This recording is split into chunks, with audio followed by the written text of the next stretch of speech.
Hello guys and welcome back to the channel. In this video, I'm going to show you how you can use Chime Virtual Card in store.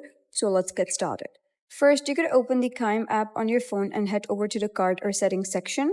There, you'll be able to view your virtual debit card information, including the card number, expiration date, and security code. Since the virtual card runs on the Visa network, it can be used at the most locations that accept Visa payments. To pay inside a store, you'll first need to connect the virtual card to a mobile wallet, such as Apple Pay, Google Pay, or Samsung Wallet. Inside the Chime app, select the option to add your card to your preferred wallet and complete the verification steps shown on the screen.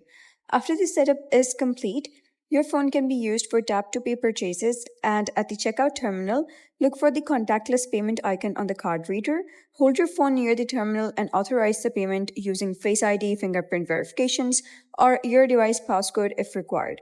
Once the transaction is approved, you'll receive an instant notification from Chime showing the payment amount and merchant information. The transaction will also appear in the account activity right away. If your phone is ever misplaced or you notice suspicious activity, you can quickly secure your virtual card by opening the Chime app, going to Card Controls or Card Management, and selecting the option to temporarily lock the card. You can unlock it again or remove it completely whenever needed. So that's it for today's video. If you found this video helpful, please consider subscribing and leaving a like.